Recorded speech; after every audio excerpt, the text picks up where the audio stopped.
Bismillahirrahmanirrahim. Assalamualaikum warahmatullahi wabarakatuh. Waalaikumsalam. Eee, Waalaikumsalam warahmatullahi wabarakatuh. iya, Ibu dosen yang saya hormati dan teman-teman semua yang saya banggakan, alhamdulillah pada kesempatan ini kita bisa bertemu kembali pada mata kuliah, pengembangan media layanan bimbingan dan konseling.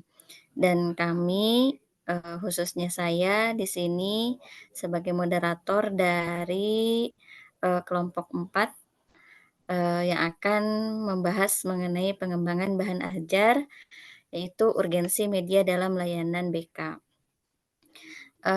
Baik Ibu dosen yang saya hormati dan teman-teman yang saya banggakan, seperti yang kita pahami bahwa bimbingan dan konseling itu adalah sebuah layanan yang akan memberikan arahan kepada konseli atau kepada peserta didik untuk memberikan layanan yang semaksimal mungkin, gitu. Nah, kemudian untuk memberikan layanan yang semaksimal mungkin itu pun, dibutuhkan beberapa, apa namanya, beberapa teknis, beberapa fasilitas, dan yang, menjadi salah satu faktor penunjangnya itu adalah, media itu sendiri. Di mana fungsi media itu sendiri adalah, eee, sebagai, penjelas atau mempermudah dalam penggunaan layanan bimbingan dan konseling gitu. Dengan fungsi di mana media ini berharap akan memberikan, motivasi kepada peserta didik atau konseli dan juga akan memberikan, kemudahan bagi kita semua dalam mencapai, layanan bimbingan dan konseling itu sendiri gitu. Eee, Baik teman-teman dan ibu dosen yang saya hormati, untuk media ajar itu sendiri di sini ada 2 macam, ada yang bersifat elektronik dan ada pun yang bersifat, non elektronik gitu. Dan kita pun sudah paham kalau media yang bersifat elektronik itu adalah media-media yang, eee, bersifat berupa tontonan atau misalkan, berupa audio gitu.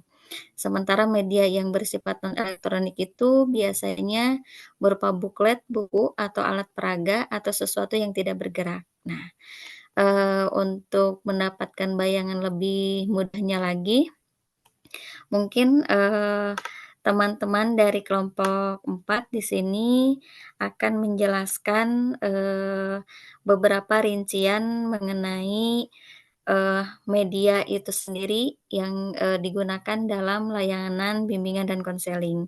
Baik, yang pertama di sini ada Teh Rianita yang akan menjelaskan mengenai salah satu aplikasi gitu ya, karena di sini kita akan lebih menekankan kepada, media elektronik itu sendiri, eee, itu mengenai aplikasi TikTok, ya. Kepada Teh Rianita, mangga waktu dan tempat kami dipersilahkan. Iya, baik. Terima kasih kepada Teh Susanti. Eee, Kali ini saya akan menjelaskan salah satu media elektronik. Media elektronik yang akan saya jelaskan yaitu TikTok. TikTok merupakan salah satu platform media sosial yang dapat digunakan untuk berbagai kalangan umur. TikTok memberikan fasilitas bagi penggunanya untuk menyaksikan atau membuat video dengan durasi hingga 3 menit dan juga didukung oleh fitur musik, filter, dan berbagai fitur kreatif lainnya. Dengan adanya aplikasi ini, dapat dimanfaatkan sebagai media pembelajaran. Nah, tentunya kita semua di sini sudah tidak asing ya dengan aplikasi TikTok. Mungkin, sebagian, dari rekan-rekan di sini juga pakai aplikasi TikTok dan kita semua juga sudah tahu, bagaimana caranya TikTok bekerja dan bagaimana cara penggunaan aplikasi TikTok itu sendiri.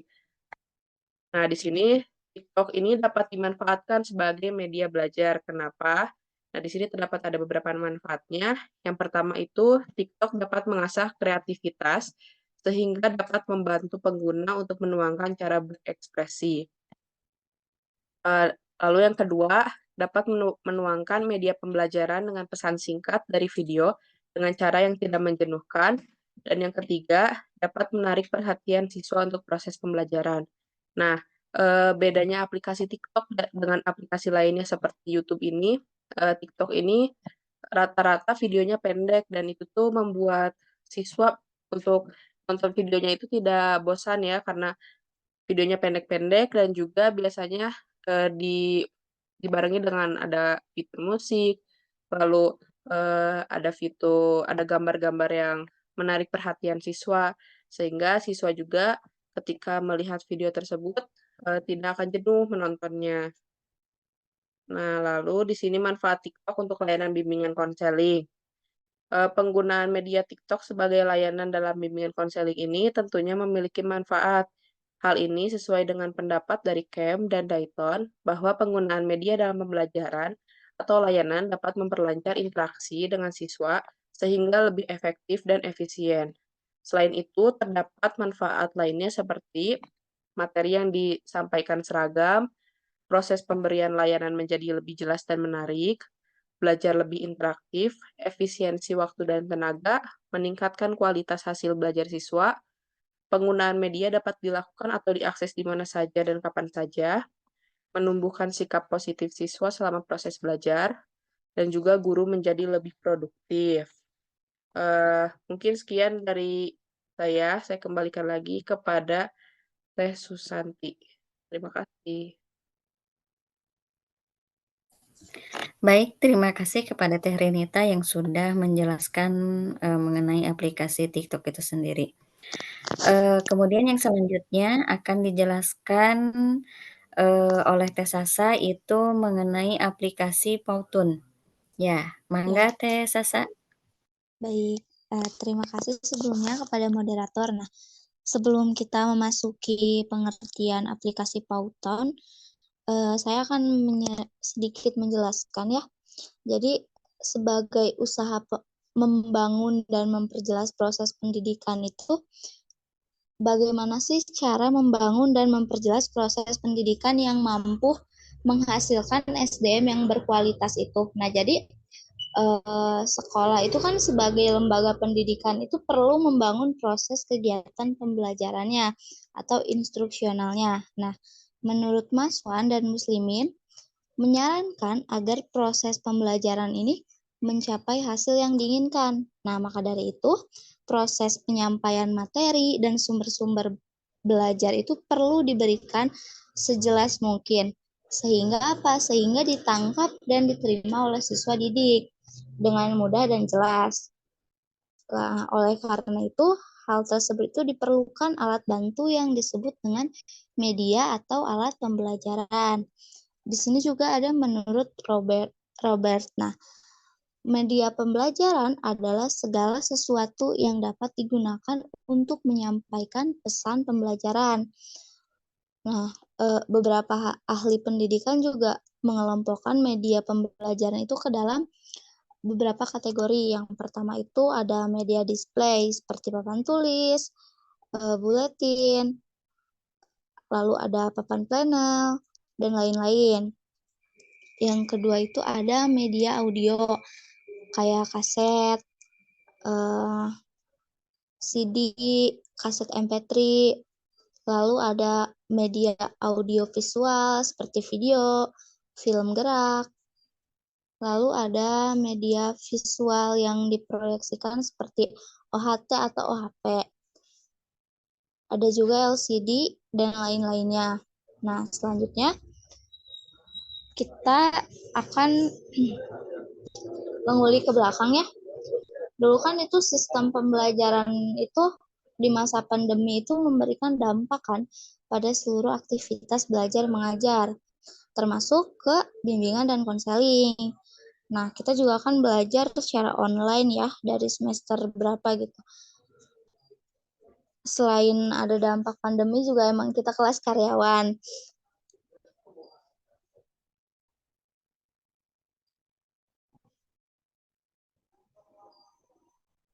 Nah, pembelajaran secara online ini tuh bertujuannya untuk memfasilitasi sekolah dalam mengembangkan potensi para siswa supaya siswa itu mampu bekerja secara efektif, produktif, dan menjadi manusia yang mandiri. Nah, kita akan masuk ke pengertian aplikasi Pauton. Jadi aplikasi Pauton itu merupakan media berbasis audiovisual yang berupa layanan online untuk membuat sebuah paparan yang memiliki fitur animasi sangat menarik di antaranya.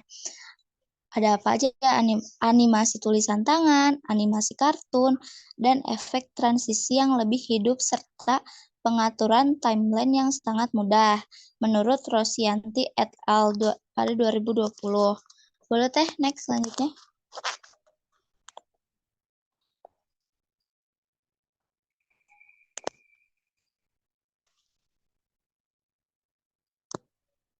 Nah, di sini ada manfaat dari aplikasi Powtoon ini. Yang pertama itu aplikasi ini memberikan penyajian materi atau pesan secara jelas dan tidak bersifat verbalistis atau bentuk kata dan kalimat yang tertulis ataupun penyampaiannya secara lisan belaka. Yang kedua, manfaatnya itu menyebarkan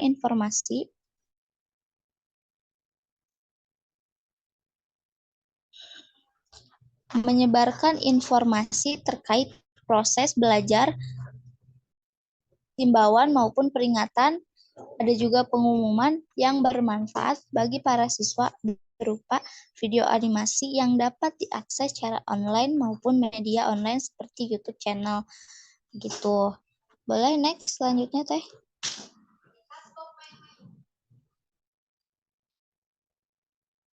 Sebenarnya aplikasi Powtoon ini hampir mirip ya dengan Canva. Malah 80% lah mirip ya sama aplikasi Canva, tapi nanti pengertian aplikasi Canva itu akan dijelaskan di materi selanjutnya ya. Di sini ada sesi aplikasi Powtoon. Nah, pemberian pelatihan ini itu dibagi menjadi 2 sesi.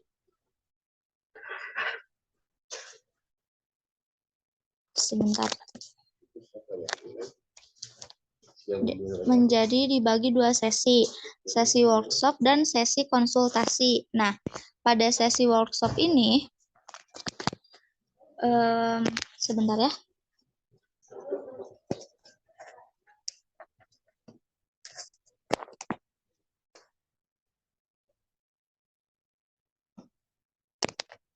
Saya ulang ya, jadi sesi aplikasi Powtoon ini dibagi menjadi 2 sesi. Yang pertama ada sesi workshop dan sesi konsultasi. Nah, pada sesi workshop ini, pemateri atau trainer ini memberikan demonstrasi bagaimana penggunaan dan pengoperasian aplikasi Powtoon ini mulai dari pendaftaran akun baru hingga publish hasil animasi video tersebut. Nah, sedangkan pada sesi konsultasi ini dimungkinkan adanya interaksi 2 arah dari peserta dan pemateri untuk mendalami materi yang telah diberikan. Boleh Teh selanjutnya?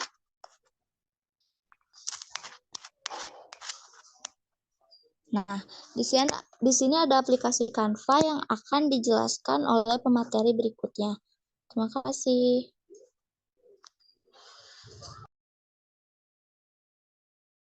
Ya, terima kasih Teh Sasa yang sudah menjelaskan mengenai aplikasi Powtoon.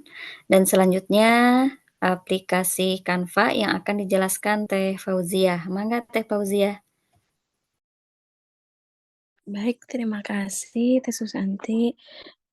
Izin menyampaikan materi selanjutnya, yaitu mengenai media yang bisa dilakukan atau digunakan oleh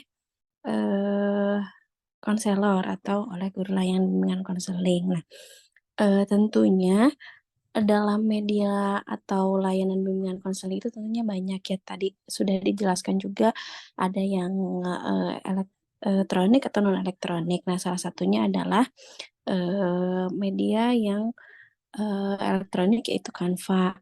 Tadi juga sudah dijelaskan oleh Teh Arsyanda bahwa aplikasi Canva ini memang hampir mirip dengan aplikasi Powtoon tadi. Nah, mungkin sebagian dari kita juga sudah sering memakai aplikasi ini karena memang dengan mudah sekali gitu ya kita bisa mengaksesnya. Nah, Canva itu sendiri adalah platform desain grafis yang memungkinkan pengguna membuat grafik atau presentasi, poster, logo, dokumen, dan konten visual media sosial lainnya. Nah, platform ini tersedia di web dan bisa diakses di handphone juga. Nah, dan bisa mengintegrasikan jutaan gambar atau template. Nah, menurut Famukhit pada 2020, Canva ini menawarkan filter foto, jutaan gambar, icon, dan bentuk grafis, dan ratusan font ribuan template dapat dipilih serta beberapa yang lebih berguna bagi guru terkait dengan media sosial. Nah, termasuk generator meme misalnya, geofilters, Snapchat, dan template Instagram Story lainnya. Nah, boleh slide selanjutnya? Nah, adapun fungsi Canva itu sendiri secara umum, yang pertama yaitu membuat ide-ide abstrak menjadi konkret. Nah, yang kedua memotivasi siswa. Jadi biasanya siswa melihat hasil hasil dari editing atau eh, konten yang dia buat di Canva itu sendiri, jadi termotivasi untuk membuat yang lebih menarik lagi ya. Nah, lalu memberikan perhatian langsung. Nah, secara langsung dengan medianya yang menarik tentu dapat memberikan perhatian yang langsung. Lalu ada mengulang informasi, mengingat kembali pengetahuan sebelumnya, dan mengurangi upaya belajar. Nah, lalu apa kaitannya dengan bimbingan dan konseling gitu? Tentunya dalam pelayanan bimbingan konseling, kita tidak bisa melakukan atau menggunakan media yang memang apalagi seiring berjalannya teknologi, sekarang media itu sangat penting, berperan penting ya dalam memberikan layanan bimbingan konseling. Nah, salah satunya karena konselor itu pemberiannya atau eh, apa ya, posisinya itu memfasilitasi atau menjembatani siswa, maka media yang digunakan pun tentunya beragam dan tentunya bisa menarik untuk diikuti oleh siswa. Nah, salah satunya media Canva ini. Nah, eh, pemberian layanan informasi misalnya dapat diakses melalui Canva tersebut. Nah, pemberian layanan informasi ini dapat berjalan dengan lancar jika didukung dengan media-media yang sesuai dengan kebutuhan sekolah. Nah, demikian halnya dengan media dalam layanan bimbingan dan konseling tentu harus menjadi salah satu alternatif dalam mendukung program layanan di sekolah. Seperti salah satunya mungkin dengan media atau aplikasi Canva ini. Itu. Nah, kita juga mungkin sering menggunakan seperti template PPT untuk kita lakukan bimbingan layanan bimbingan klasikal di kelas dengan aplikasi Canva tersebut karena memang fitur-fiturnya memang sangat menarik. Gitu mungkin yang bisa saya sampaikan. Terima kasih. Saya kembalikan lagi kepada moderator. Ya, terima kasih Teh Fauzia atas penjelasannya mengenai aplikasi Canva. Dan selanjutnya akan dijelaskan mengenai alat peraga itu oleh Teh Latifah. Mangga Teh Latifah.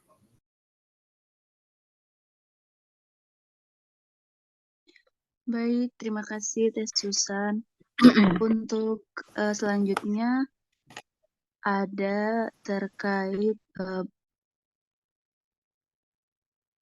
masih dilanjut slide-nya.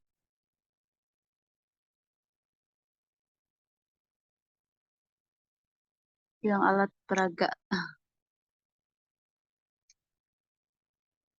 Nah, dari teman-teman sebelumnya sudah memaparkan terkait media elektronik.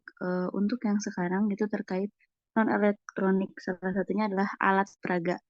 yang mana hal ini juga menjadi media dalam bimbingan konseling. Alat peraga ini tentunya alat yang bisa digunakan oleh konselor untuk memperjelas konsep atau teori, cara kerja tertentu yang digunakan dalam proses pembelajaran atau bimbingan.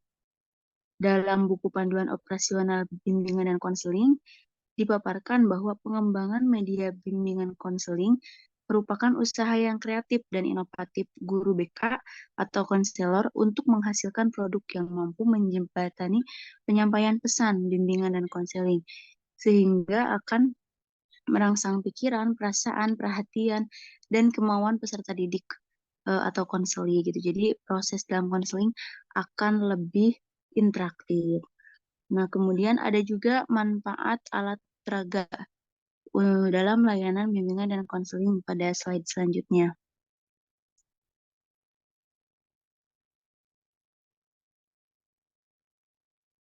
Nah, yang pertama itu tentunya memfasilitasi komunikasi.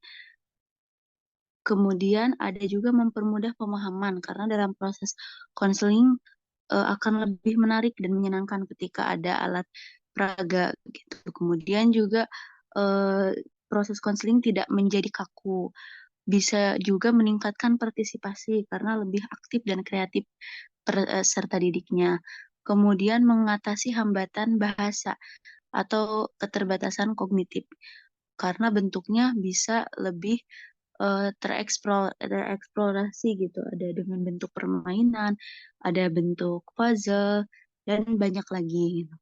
Tentunya akan memperkuat keterampilan peserta didik atau partisipan gitu, entah dari segi komunikasi, kolaborasi, kreatif, dan juga berpikir kritis.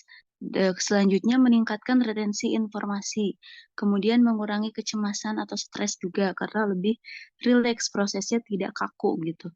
Seolah tidak sedang berkonseling gitu, padahal ada tujuan tertentu gitu. Kemudian juga pelaksanaannya lebih fleksibel, bisa indoor maupun outdoor. Dan terakhir, dapat meningkatkan peran guru sebagai fasilitator. Baik, itu manfaat alat peraga dalam proses BK. Untuk selanjutnya saya kembalikan lagi kepada moderator. Ya, terima kasih Teh Latifah. Dan selanjutnya ini yang terakhir mengenai media non elektronik yang akan dijelaskan oleh saya sendiri, yaitu mengenai media tertulis gitu. Media tertulis itu sendiri merupakan salah satu media yang sifatnya visual gitu ya, dan media ini pun bisa digunakan bagi konseli atau bagi peserta didik yang mempunyai kecenderungan belajar visual gitu ya.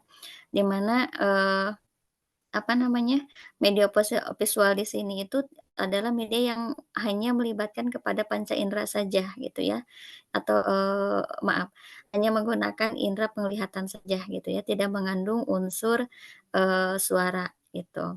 Dan untuk contoh-contoh dari visual itu sendiri atau yang tertulis sendiri itu ada yang disebut dengan papan bimbingan, kemudian ada gambar diam atau foto gitu ya, ada juga bagan atau diagram, kemudian juga ada grafik, ada leaflet, dan ada poster gitu.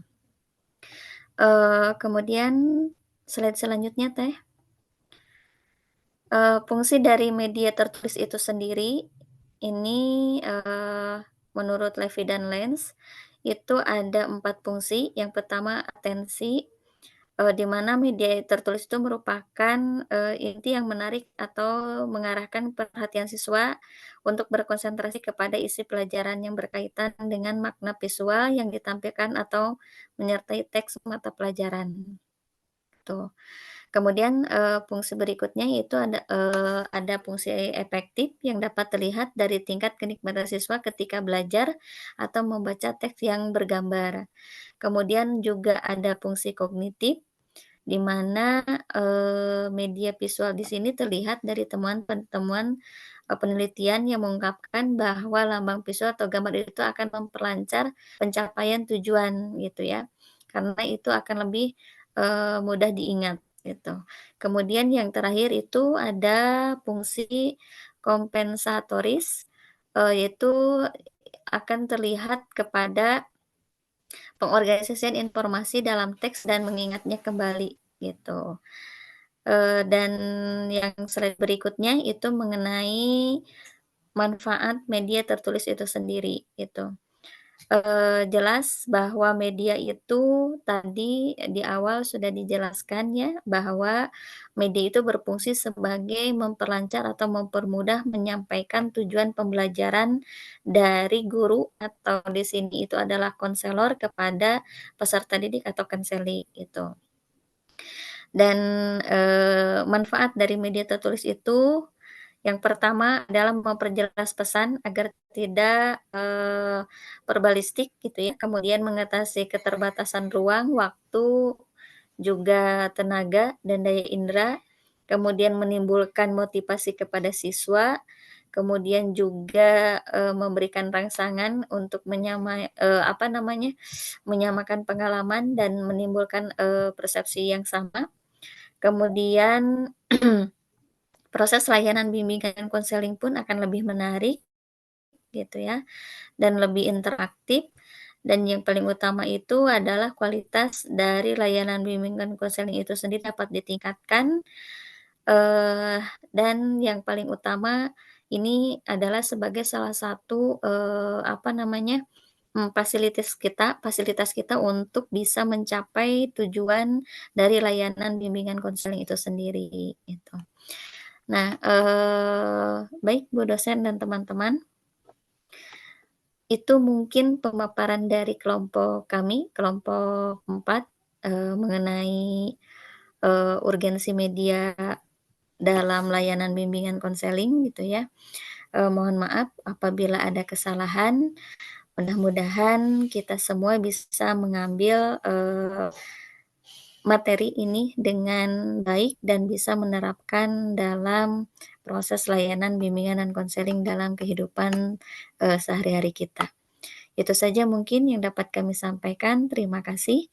Assalamualaikum warahmatullahi wabarakatuh. Waalaikumsalam warahmatullahi wabarakatuh.